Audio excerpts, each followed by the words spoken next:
That is Jacob Mwaluda, who is on my immediate left, and Steve Biko. Gentlemen, thanks for making time for us. When we often talk of World War I or even World War II, what comes into the mind of many is a war that was fought in a certain European country, the trenches in Belgium, the trenches in France. There seems to be a forgotten history of Africa's participation in the world wars, is it? Yes, there is, and to a very big extent, because a lot of people think the World War was a European thing, but it was a total war. The world wars have always been a total war. The whole world was basically involved. And to give you a perspective of Kenya, at that point, Kenya is expected to have been about 4 million people. That was the population.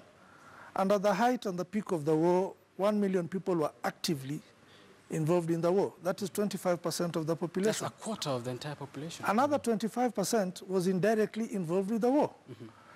But the figures get even stuck when you go to the actual epicenter of the war, which is Taita Taveta. At that point in time, 70%, 75% of all active men were actively involved in the war. So when you say they were actively involved in the war, what exactly do you mean? When I say actively, a lot of the local communities were involved in as porters. Transport was a difficulty. The numbers were huge. We are looking at the height of it, about 20,000 troops stationed in Mwakitau. So food had to be carried, supplies from Voi, the railway station, up to Mwakitau to supply the front. So those are numbers. We are looking at a convoy of 15,000 people carrying goods, porters carrying 25 kilos each, transporting the goods to Mwakitau. So those are the numbers you're looking at. Let me bring Steve to the conversation. Steve, were the Africans who participated in this war, as Jacob talks of, were they forced to participate, or they did it out of voluntarily services? From the way a war is, the natives here, so definitely were forced into it, not understanding what they were getting into. However, Africans being hospitable to the Europeans, part of them must have taken it out of their free will, but however, I believe most of them were forced into it. And this is a story that needs to be told. You know, in 2016 is when I found out about the World War actually happening in my backyard. I've always read about it happening in Europe, but it was 2016. I mean, these are many years, I mean, from the time I was born, to just know that the war I read about in books happened in my backyard. So it's a good thing that is being brought out. We need to push it, we need to own it as Kenyans, because we lost Kenyans. We had Kenyans actively participating in it, in a war that many of them did not know what it was all about. Jacob, is the story of Kenya's participation, Africa's participation in the world wars, within their context, within the Kenya, rather than moving, told? The story of the World War I and World War II also, to a large extent, has only been told from a European perspective. And for the last 100 years, we've told the story of the world wars from a European perspective. And Savo Heritage Foundation, which I work with, purposes to drive the discussion of the world wars from an African perspective. And what is that African perspective? It's often in question. Yeah. Yes. The African perspective is huge. Very little is told about the people of Kasirau. The people of Kasirau were court-martialed in Voi. They were deported to Kilifi. They were almost annihilated, basically, poisoned. The locals in Kilifi were told not to speak to them because they eat people. They went through a lot of atrocities, and this story has not been told. We don't know about it. By the time they're coming back to Taita, where they were held up in Motate, the Sisal estate for a while before they're allowed to go back to Kasirau. So these stories have not been told. And these are communities that still exist? These are communities that still exist. The numbers are very low now. We can understand why. Part of the population ran away to Tanzania. It's never come back, so they're still in Tanzania, the Tanga province. So these are stories that we need researchers to start doing active work so that we get stories of the World War from an African perspective. Okay, Steve, when you hear of what Jacob talks about, the people, the places, and how this was involved in the African context, have we failed in either conserving these places, or where have we gone wrong in as far as saving the story and the storyline is concerned? It's, we have failed in the sense that we've not passed the information on. I mean, our school books are talking about a war that happened in Europe. Well, it really happened in our own backyard, as I said. So these are real characters. These are people that are relatives. You know, we need to hold that story. We need to take it into classrooms to give this story so that our children and our children's children will know that this is what we did. Same thing that is done up in Europe. This is a big deal in Europe. So the preservation and the passing of this information, which is a generational trait, should be pushed. And the preservation, I mean, let's look at it as the city center itself here in Nairobi. The Stanley Hotel was built in 1902. How many people know that? How many people knew that the Stanley Hotel was the first post office? Fair enough. You know? So we need to preserve and build this information, yeah. Jacob, when we talk exclusively on the World War question, how many sites cumulatively are within our range in the Kenyan borders? With the Kenyan borders, no one can really tell you how many we have. In 2014, when the National Museum of Kenya went to Taita and did some certifications, they managed to gazette 14 sites. And that's work that was not properly funded, not properly researched. So with more research, we'll easily, in Kenya, get to 1,000. And are the 14 sites within one locality, or they are dispersed as well? The 14 sites are basically within what you'd call one division. It's between Mwakitau and Taveta mostly. And a big portion of those are within the Taita Hill Sanctuary, which is run by the Sarova. So that has been done extensively, and basically it's because of the interest that the Sarova group has in tourism, in documenting them. But that's what we've done. All we've done is we've documented and gazetted. We've not developed the sites. Have we protected further? We've not protected them. We've not rehabilitated them. We've not, we are misusing them. The house where the first DC, the DC where the first shot was fired, used to live. The frames are still there. The house is falling apart. Some government officials are staying in there. The roof is almost coming down. But this is a house of heritage. This is a house with frames that are 100 years old. Nothing has been done to it. There is a semi-workshop being run in there. This is a house where people will pay easily $200–300 to go in and have a look. So we are not taking care of our heritage as we should. And for purposes of curiosity, from your sentence, you said the sites are largely in one location. Yeah. For purposes of curiosity, why would the involvement be in that particular area? What was so special then about that particular area? The war actually started in, the first shot was fired in Taveta. So that means then all the activities would have happened around Taveta. The Germans they're really going for the Uganda railway, which is what we call the Kenyan railway. So the point coming from Tanzania, the first attack was Taveta. That's when the first shot was fired.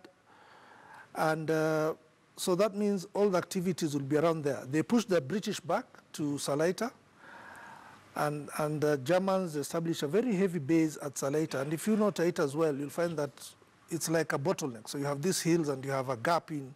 So it's a very geography as well was, of course, Yeah. playing a pivotal role to that. Yeah. Steve, what kind of an impact will conserving these areas have to the country's economy? It will have a big impact in the sense that now we have a new product. As a tourism sector is being coiled. Now, we have been selling beach and bush, which is the migration and the beach. But now we have battlefield, we have history added onto it. So rather just focusing on one season is creating a spread throughout the year. As I think in the papers I read the other day, the Polish charters in Mombasa are coming in. Now, something extra to sell, an extra product of battlefield tourism is what we are picking up, rather than just ignoring it and sticking to the traditional segment.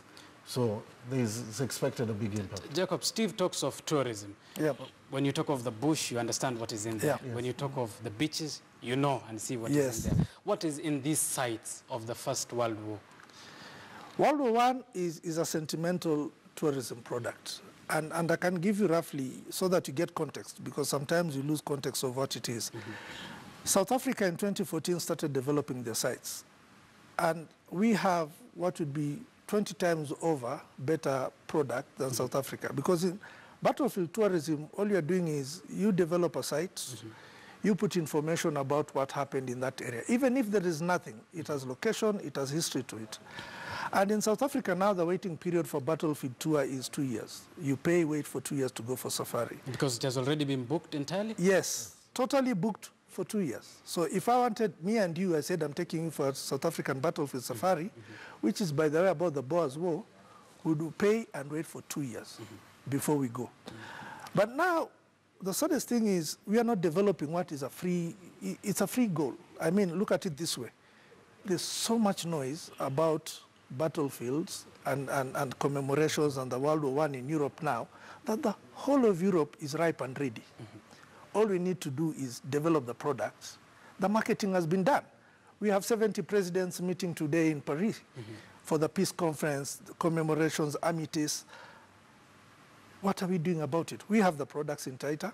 We have actually the products in Kenya. They've not been developed. I'm sure almost each and every county has a history and a part of World War I. And talking of the product, more than the place where certain things happen, what exactly is found within those sites? I want to know if there are probably remains or anything that can be tangible and can be seen. Yes, you'd find some remains. You'd find bullet cases, bottles, some buildings like Moshoti Fort, where you still can see the remnants of where the fort is, because it was a bunker. The railway tracks. You have the railway tracks. You have Moktau railway station, which is still has fallen into disrepair in the last like 10 years.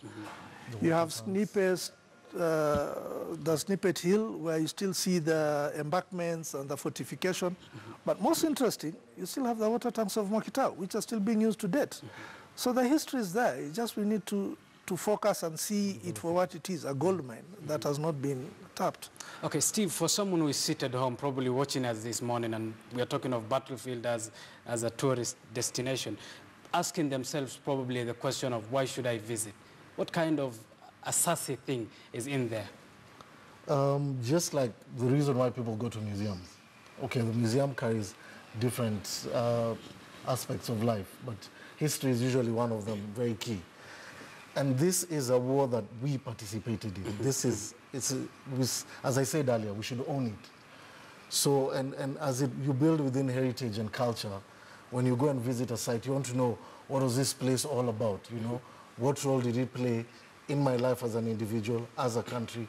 So it is, and the good thing about the Kenyan population now, we're seeking information. Hold on that thought. I understand we need to get to Nyeri. Deputy President William Ruto is currently taking part at the Dr. Gakuru Memorial Run. Let's cross over to Nyeri and follow the events live. I understand they are close to the finishing line.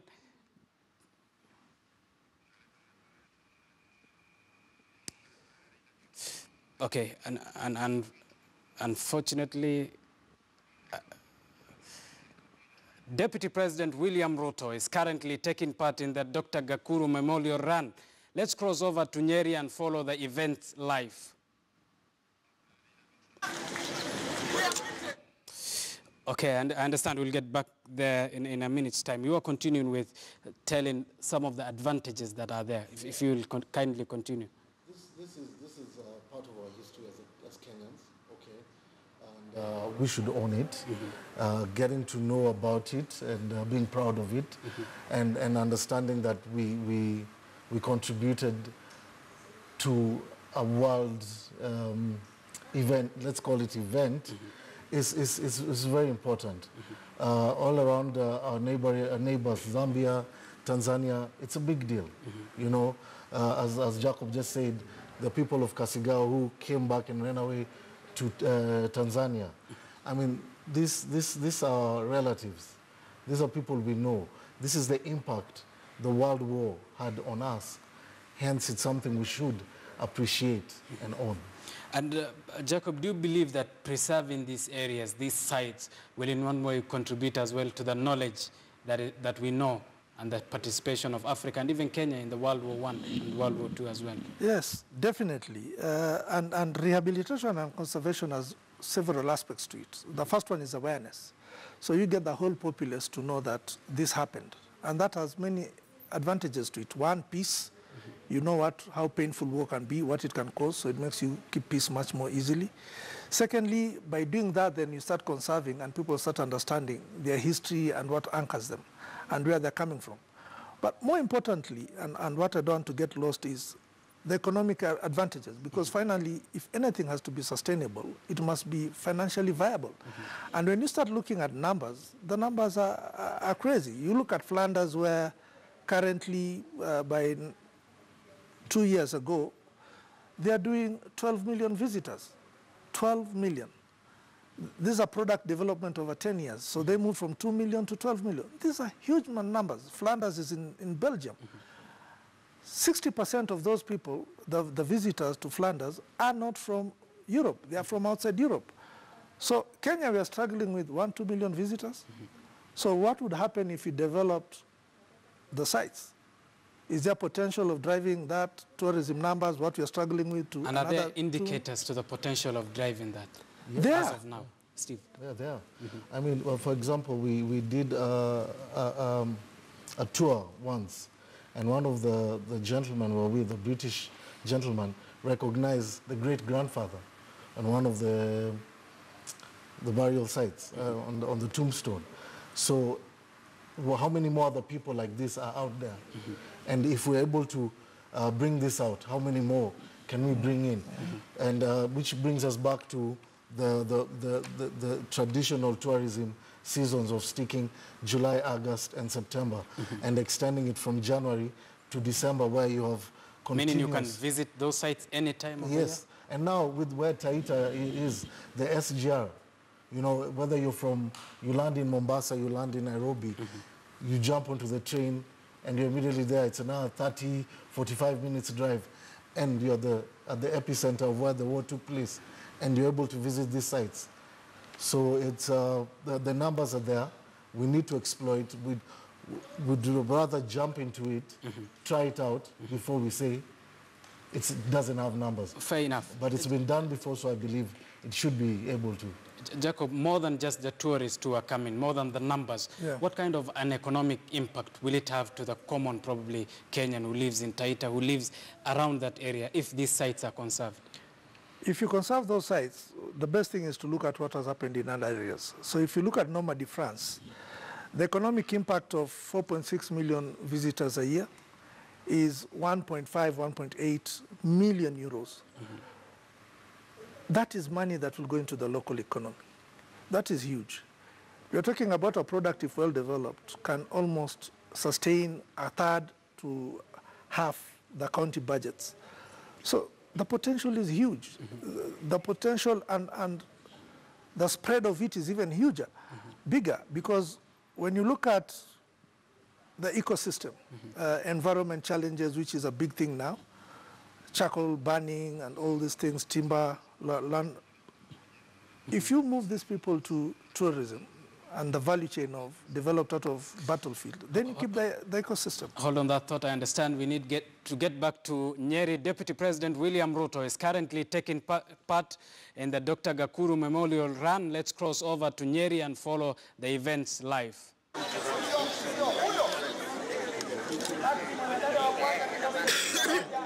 Amemaliza maridadi kabisa. Mwanadada wa kwanza kilomita 21. Mwanadada wa pili kilomita kuja kumaliza. Mwanadada wa pili kilomita 21 kuja kumaliza maridadi.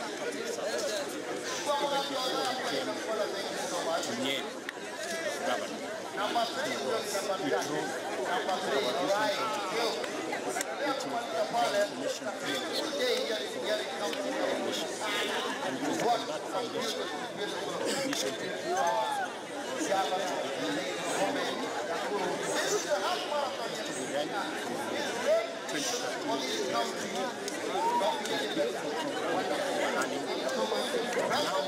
naona umemaliza toto kabisa.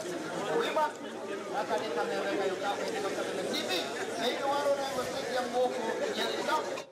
Well, those are live pictures from Nyeri, Deputy President, taking part in the memorial run. Let's continue with our conversation in the studio. Of course, you are talking of the economic impact before we crossed over to Nyeri. If you kindly continue. I was talking about the Normandy example. We are looking at 1.6 million euros. If you developed a product in Taita, and finally in the larger Savo ecosystem, and the whole country, what are you looking at? You are looking at battlefield guides, the people who will walk you and tell you the story. Those are local youths, local people, the people who will support that industry. So you're looking at a definite value chain of job creation along the whole battlefield. And for Savo, you're looking at 12 counties, because that would be a circuit.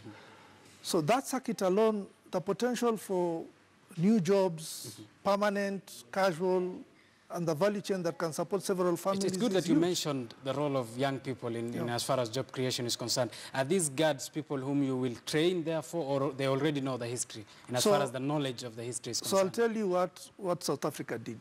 The South Africa Tourism Board trained people, because a lot of this information is not in the public domain, but more than that, enforced and made sure that the history goes into the school curriculum, so that as you grow up, you know these things. Then you train the guides, and these guides are the ones now that who walk the people through the path. So with 14 sites, and I am sure with more research you can develop much more. I can see very easily doing 1,000, because now you can go into the local sites. 1,000 sites? You can, very, very easily. Because the 14 we did in 2 weeks. So if you did the whole value chain, looking from Mombasa to Kilifi, where the people were taken, to Taveta, all the way to Bisil, Kajiado, Nairobi, to Kisumu, where the bigger fights were. That is the larger Savo West. Yes, the Savo West. So if you look at that whole battlefield value chain, the potential for job creation is massive. It's massive. Steve, before we go for a break, why conserve these sites? Why conserve these sites? I mean, this is our story, okay? This is a story for Kenyans. You know, and what which boils down to the impact Jacob has just mentioned, the job creation, and what happens with that job creation. Everybody is affected. Mama Mboga now has somebody with disposable income who can buy hamburger. The poultry farmer can supply his poultry to his chicken to the hotels.